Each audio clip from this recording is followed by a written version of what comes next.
just simply believe. So you have to believe you have it already. So if I explain what my belief was like, my belief was a notch above believing it had already happened. Mine was knowing it had already happened. What's the difference between believing and knowing? Because knowing is the highest you can get. And it's actually knowing is beyond the mind, but you can manifest with believing too. So I didn't just believe this had happened. I absolutely knew it. Wow. And I knew it, and I knew what it was going to do, and I knew it so much that I felt like I had already lived the entire journey of making it and it coming out, and that I had such a great time that I was reliving it. Oh, that's pretty cool. That's how it felt. This is fascinating what you just said. This unlocked something for me. I remember Lester Levinson said something so incredible. He was a wonderful teacher. He's not alive anymore. He was very simple in the way that he talked. And he told these students that if you want something,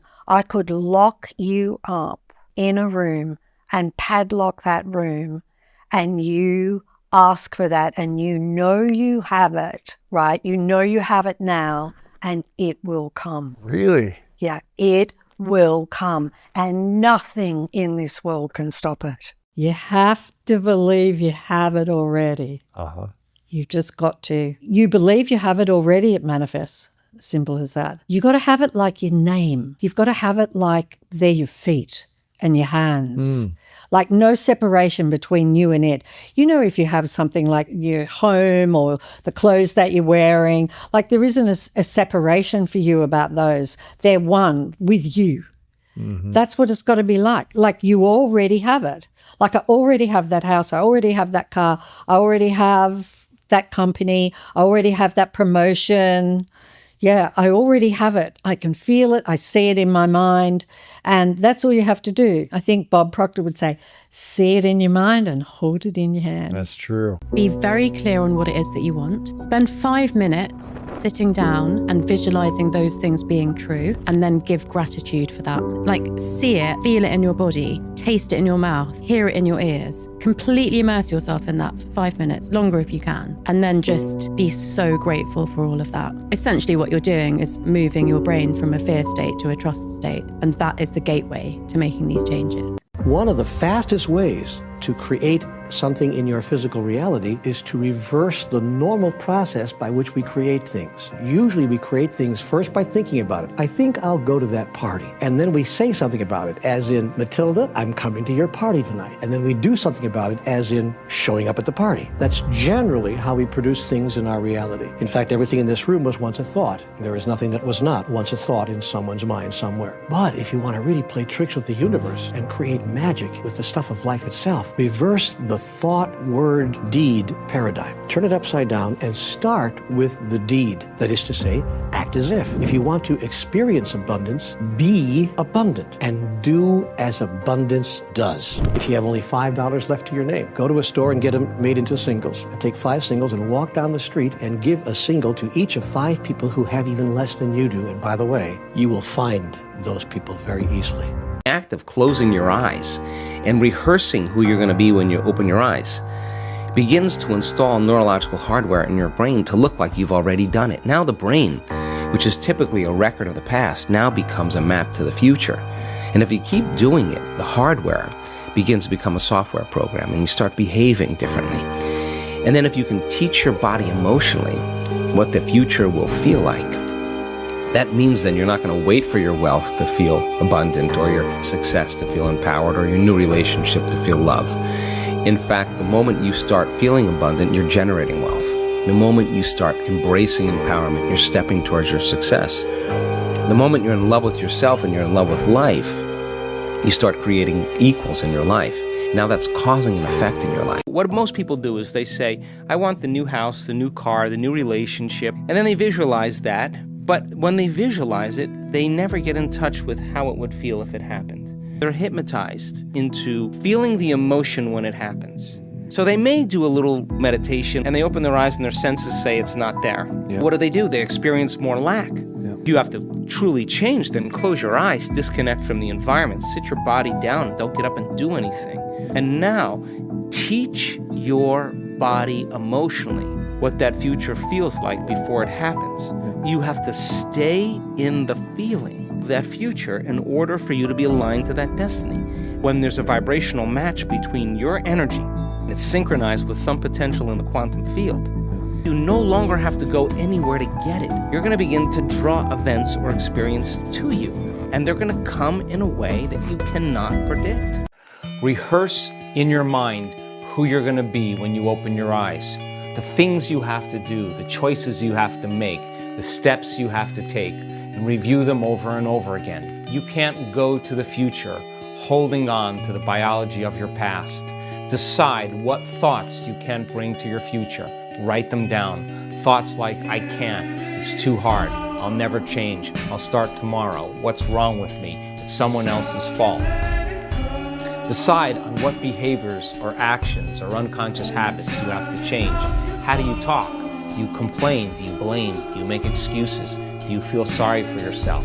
Just become so conscious of those behaviors that you'll never go unconscious again. Can you teach your body emotionally what that future is going to feel like before it happens? And when you begin to fall into the present moment and marry those intentions with an elevated emotion, your body is believing it's living in that future reality in the present moment, and you're changing your biology from living in your past present reality to living in your future present reality. And your job then is to be able to maintain that modified state of mind and body your entire day. And if you can, get ready, because something unusual is going to happen in your life. It's the law. And it turns out that you have to feel the emotion of the future before it happens, because the emotion is the energy that's going to drive your body to that end. And at the same time, if you're truly practicing feeling the emotion of your future, you won't be in lack. The moment you feel gratitude, your healing begins. Wow. The moment you're empowered and you're worthy, you're stepping or generating abundance, you're stepping towards your success. Now, the moment you're in love with yourself and in love with life and you see beauty in all things, it's natural that you'll attract an equal. So this is when the synchronicities, this is when the opportunities, this is when the coincidences, all of a sudden you no longer have to go anywhere and do anything. Somehow there's an attraction, they're coming to you. They're coming to you without having to do anything. So to change, to truly change, is to be greater than your environment, to be greater than the circumstances in your life, to be greater than the conditions in your world. And every great person in history already knew this. They were defined by some vision of the future, and they were so possessed by that vision that they began to live as if that future reality was happening in the present moment. Couldn't see it, couldn't smell it, couldn't taste it, couldn't feel it, couldn't hear it, but to them it was alive in their mind.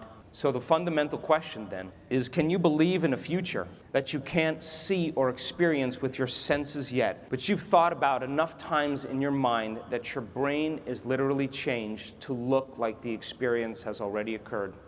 Can you teach your body emotionally what that future is going to feel like before it happens? And when you begin to fall into the present moment and marry those intentions with an elevated emotion, your body is believing it's living in that future reality in the present moment, and you're changing your biology from living in your past present reality to living in your future present reality. And your job then is to be able to maintain that modified state of mind and body your entire day. And if you can, get ready, because something unusual is going to happen in your life. It's the law. Teach your body emotionally what your future is going to feel like before it's made manifest. And don't get up until you feel that way. Now, practice that for a few days, and then see if you can stay in that state, and watch all of a sudden all those weird doors start opening for you. Synchronicities, whatever they are. Number 2, take a time at the end of your day, before you lay down, and give thanks for your life. And feel gratitude and really teach your body what it feels like. The emotional signature of gratitude, when gratitude means you're getting something. If I give you something that's of value, you would say thank you because you would feel it, right? So when you're receiving, you're giving thanks. So gratitude is the ultimate state of receiving.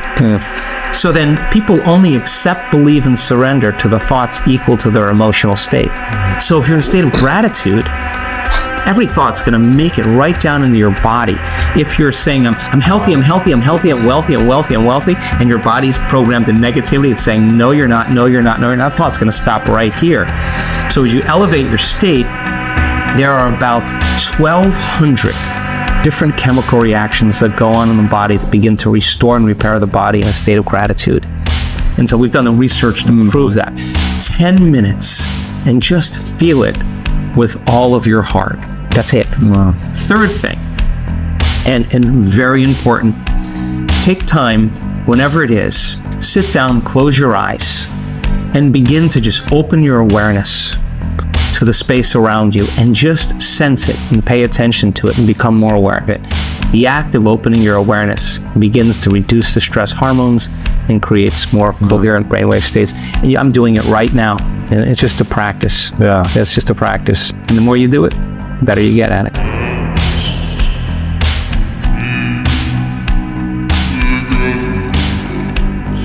The soul cannot go to the adventure of the future holding on to the emotion of the past. If you say, I don't want to feel guilt, I don't want to feel suffering, I don't want to feel anxiety, I want to feel resentment, I felt that enough. Can I teach my body emotionally what it feels like to live in a new life without any experience? I can bring up this feeling on my own.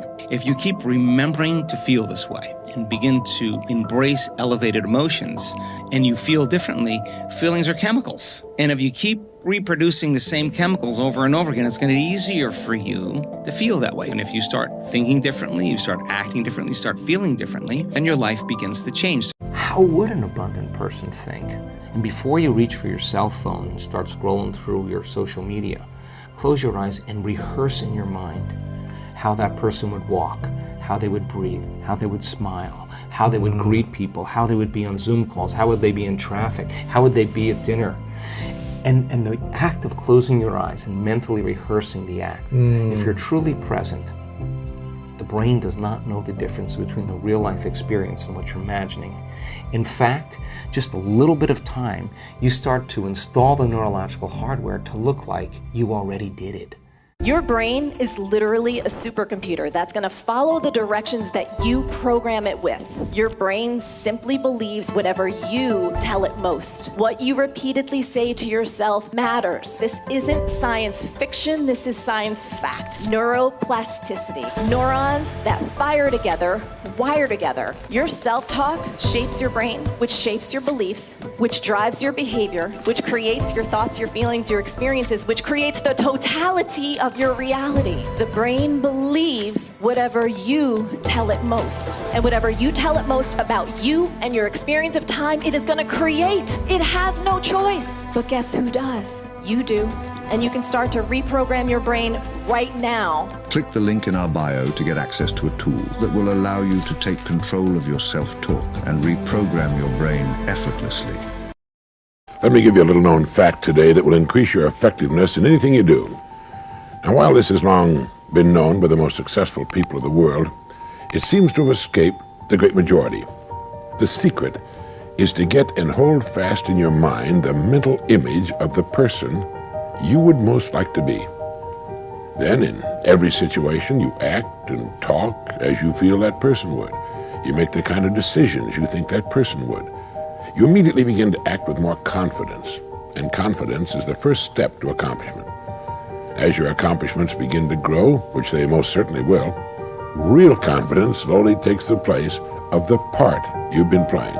Day by day, you'll grow into the image you hold in your mind. If you doubt this, try it for 30 days and watch what happens. Now, while this has long been known by the most successful people of the world, it seems to have escaped the great majority. The secret is to get and hold fast in your mind the mental image of the person you would most like to be. Then, in every situation, you act and talk as you feel that person would. You make the kind of decisions you think that person would. Day by day, you'll grow into the image you hold in your mind. If you doubt this, try it for 30 days and watch what happens. You've got nothing to lose. The time is going to pass anyway. Why not put it to work, becoming the person you most want to become?